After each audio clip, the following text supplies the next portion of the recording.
To begin this episode, I have a question for you all. Have you ever faced a moment of change in your life? And I'm pretty sure the answer is that we all have. For some, it might be starting a new job or starting school, going to a new school, starting a business, heading into a new relationship, or a myriad of other things. For me personally, I'm currently facing some changes in my own life. I recently graduated college. I started freelancing as a graphic designer. I'm focusing more on my part time jobs. And at the same time, I'm focusing on my social life, my relationships with friends. Professionally, I'm growing my network.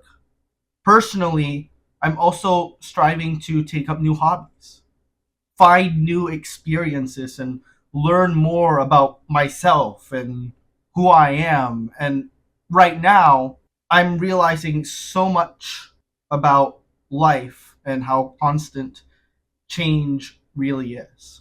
And I've had many instances over the course of my life where things have changed, seasons have changed, as I'm sure all of you have as well. But going out of college, graduating college and moving on into professional adult life is probably one of the biggest changes that people have to face. And it's teaching me a lot about myself, and it's really challenging my thinking on what change is. Because the second you graduate college, there's a ton of change that comes at you all at once.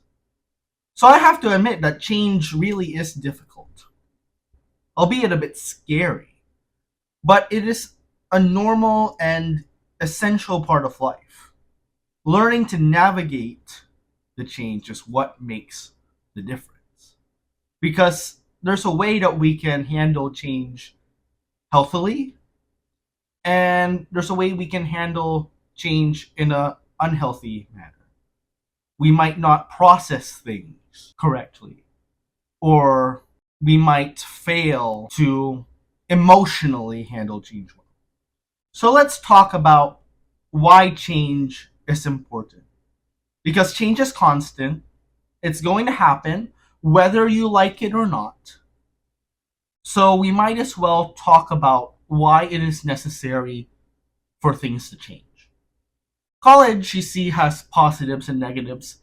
Students feel comfortable, for the most part, students feel comfortable in college. And when you reach a certain level of comfort, you start to feel a bit complacent. You see, college in and of itself is an adjustment. You graduate high school and you decide, I'm going to pursue higher education. So you go to college and you move in and you move away from your family, and you have to make new friends and find a new community. And this is why a lot of college students feel homesick in the first week, because it is a major time of change, probably the biggest season of change that they've had in their entire life. But most students quickly adapt to that level of change, which was my case in freshman year. I jumped right in. I ran for class president. I lost, but I jumped right in. I ran for class president. I joined a cappella. I signed up for a bunch of different clubs. Some of us are those overachievers. That was my story. And when you're active in college, or you're active in that new season at such a level where everything seems to constantly be going well, you tend to think that you're doing well. And it turns out that you have more blind spots than you think. And there are things in those areas of life that I have to really focus on and grow in, because I'm not as strong in those areas as I'd hope. Whereas I'm really strong in academics and my career. I have stuff figured out there. I don't have everything figured out, but I'm comfortable at where I'm at now, and I'm working to get into a new place because I've reached that level where I need to grow further, otherwise I'll be complacent. There's a lot of blind spots. When you get too comfortable, you think everything is going well, and you're oblivious to the fact that you're missing some things. And now that I've graduated college, I'm realizing more and more how much I don't know about certain aspects of my life and have yet to learn. Now, sidebar here, the learning is never going to stop. You should never feel like you know everything or you've done everything and you don't need to learn anything more. That should never be the case because there's always something new to learn. And we can never be complacent in our education because the second you become complacent in what you know, you become comfortable and you don't move any further. There's so much more that I don't know than I thought. And that's why it's important for change to occur. We need to put ourselves in different situations because if we stay in the comfort zone, we will never be challenged to grow. The comfort zone never challenges us to grow, but change challenges us to grow. Change is important because it changes us. If we never jump into any new seasons of life, we're always going to be in what we're in. We're always going to be stuck in what we're currently in. And that's why change is important. So how do we navigate that change? Well, I wrote 10 points down, and when I was planning for this episode, I was actually on a plane from Seattle. I had gone to Seattle for the week, and I was on a plane back to Connecticut. I wrote these 10 points down because I was thinking about change both that week and the weeks leading up to the trip, and experiencing something new and just thinking about change and where my life is going and the dreams that I have in my heart and whatnot. I was thinking change. How do you navigate the change? And I ended up writing these 10 points. So first point on how to navigate change, you need to be completely honest with yourself. If you're not honest with yourself, you'll never know what to grow in because you aren't facing that head on. Throughout my years in school, I've had some instances where I've had to write down strengths and weaknesses. Like those little introductory activities and whatnot. And someone asks, what are your strengths and weaknesses? Or you're in an interview. Like, what are your strengths and weaknesses? And I always struggled with that question. Because there have been moments in my life where I have not been honest with myself. Or I have not reflected on what are my strengths and what are my weaknesses. And so you really need to take the time to reflect. I don't think it was because I didn't want to reflect or I wasn't aware of my strengths and weaknesses. It's just I needed to sit down and really think and be honest with myself as to what I'm doing right, what I'm doing wrong, what do I need to grow in. And so I think that's the first step to navigating any sort of changes. You need to be completely honest with yourself. You need to sit down and you really need to think about things and you really need to say to yourself, okay, this is what I'm good at and this is what I'm not good at. This is what I want to grow in. This is what I want to accomplish. Second point to navigating change, you need to write down your goals for this season in life. You need to write your goals down. Now, for the most part, you're going to go into this new season of change knowing what you want to accomplish. For example, you're going to college. Your goal is to get that degree. Like, that's there. Like, we know that. If you're starting a new job, your goal is to succeed in that job or get a certain amount of pay or get a promotion by this time. In a way, you know what you're looking for. Or you don't. Sometimes we enter seasons of life where we don't know what our goal is, and that's completely okay when you're starting out. Just write on a piece of paper your goal or what you believe to be your goal in that specific season. Write it down. Put it in a place where you can see it. Keep yourself focused on that task. And by the way, I mean to actually write it down on a piece of paper, not in your notes app where it can get easily lost. You want to actually write it down. And there's a lot of studies about writing notes like physically with your hand and how it helps with retention.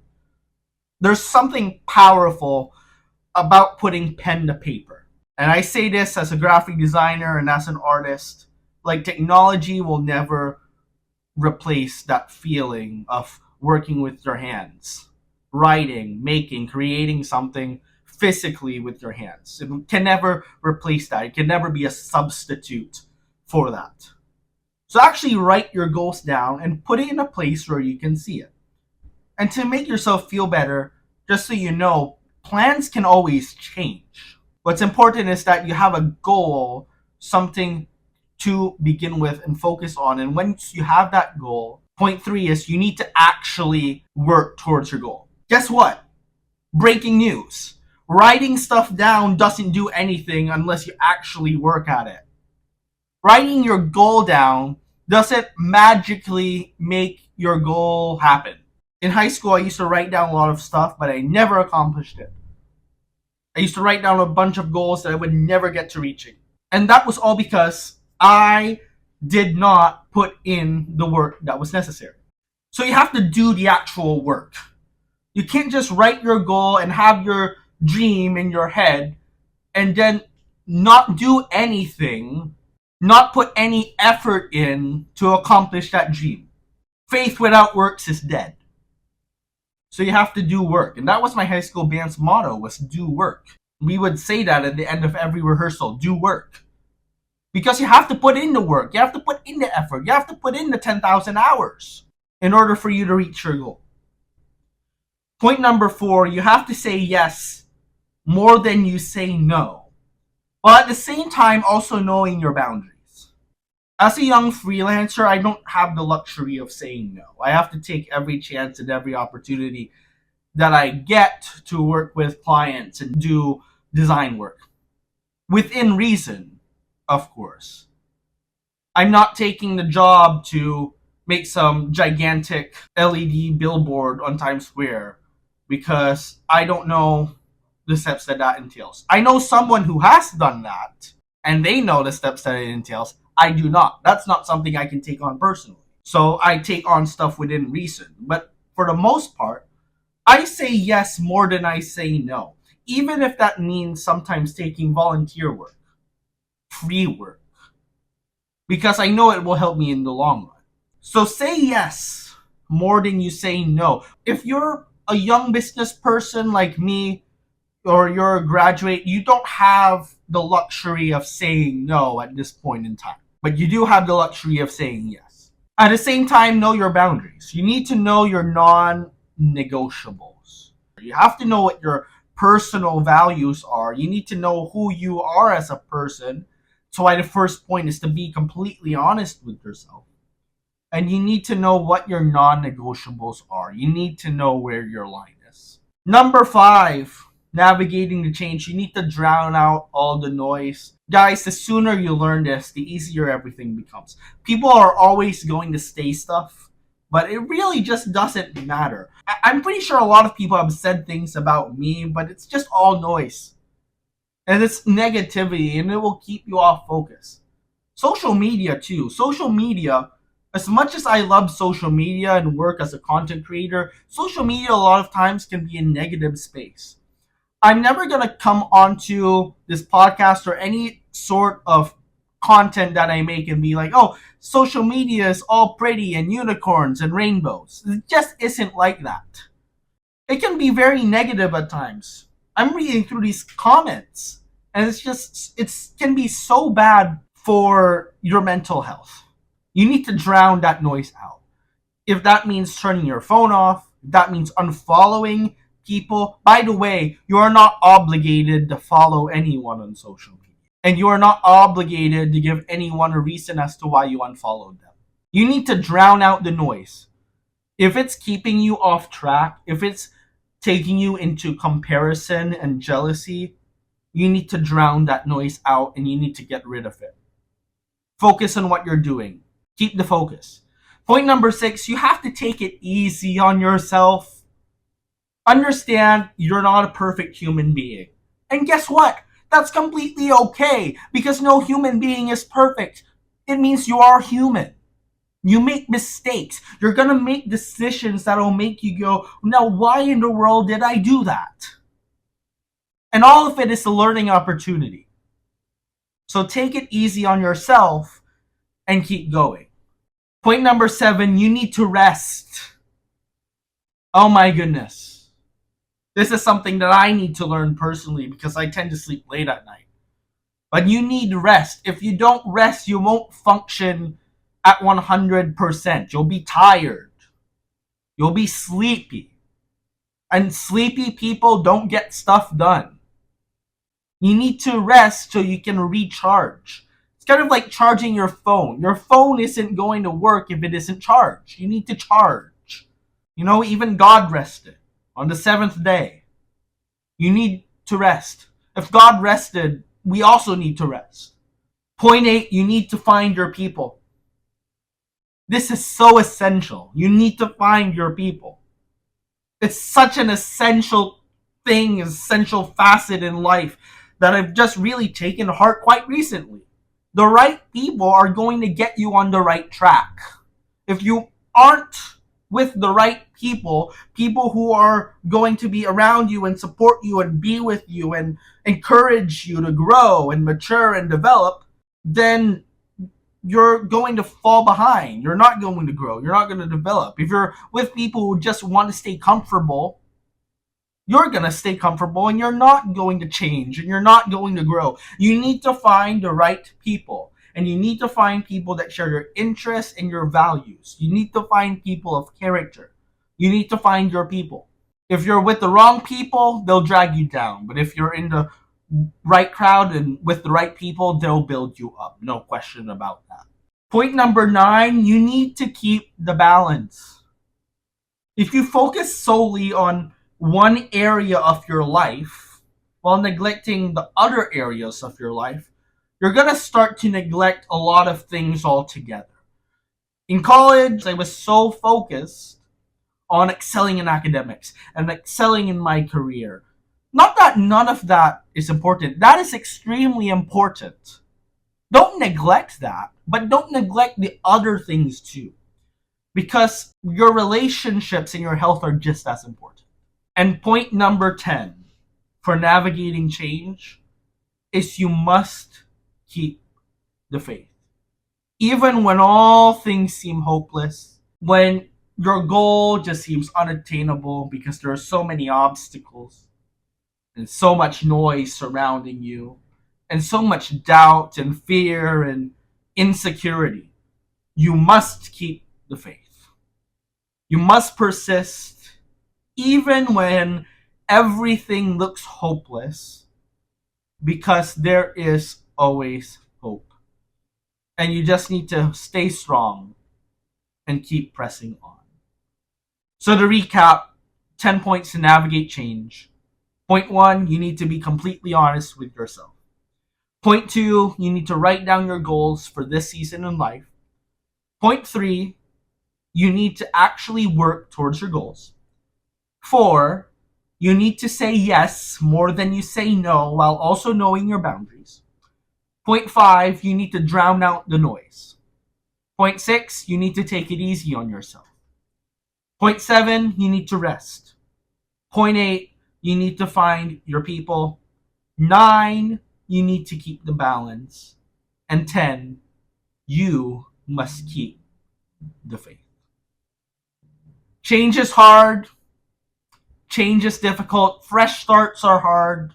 But if you just stay through it and you think of it as a learning opportunity to learn more about yourself and others in the world around you, and you keep to your goals and you drown out the noise and you just focus on growth and development, you're going to make it through.